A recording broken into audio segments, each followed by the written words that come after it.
Hey everyone, Jake here. I want to talk to you all real fast about two articles I have out. One of them is in Police Canine Magazine. The other one is in Canine Cop Magazine. Both of these articles may seem a little controversial for some of you. However, I don't think they are. I think it's really important that if you're going to use a prong collar or a remote training collar, you need to have the proper education, which is why I wrote these articles, because I wanted those people out there who don't have access to a trainer, who are maybe getting some misinformation from YouTube or online, that you guys could read these articles and understand my philosophy, our philosophy on how to properly use one of these tools with your dog. Again, this is something we use day in and day out. I don't think both of these tools, such as the prong collar or a remote training collar, are necessary for every dog. I don't think they are, but I think there are a lot of dogs that can benefit from it. And if you're open-minded and are interested in using one of these tools, I would recommend checking out one of these articles or checking out these magazines. Let me talk a little bit more about. All right, so the first one I have here is an issue 86 of Police Canine Magazine, came out earlier this year. It's down here, Prong Collar 101. Now this is all the pre-work you would want to do before even thinking about putting a prong collar on your dog.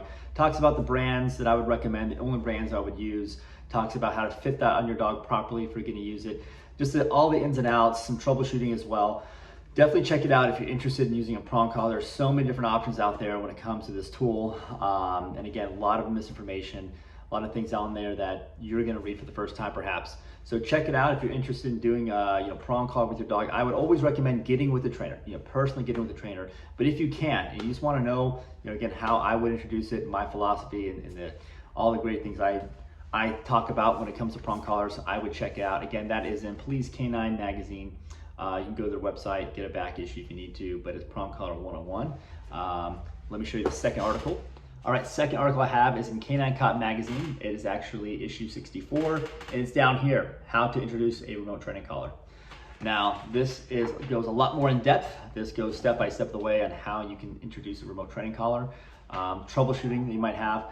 Equipment. It's really important to have the right equipment. A lot of people go online, they'll get a collar, and I refuse to use that with a dog because it does a lot more harm than good, and that's what gives remote training collars a bad name, is when you use crappy equipment.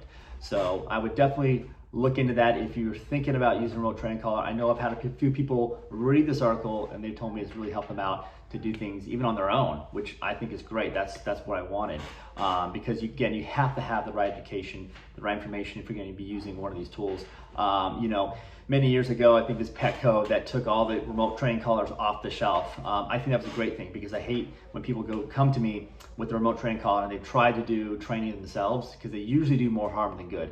It takes some finesse, it takes timing, it takes practice to use one of these collars correctly. So again, that's one of the big reasons why I wanted to do both of these articles. But you can check them out. You can go online, you can go order a back issue if you'd like. Obviously, if you have questions, if you have something you want to say, I'm more than welcome to see these in the comments section below. All right, so that is it. Be on the lookout for some more dog training information, some more dog training education. I love being able to share the information with everyone, so be on the lookout for that.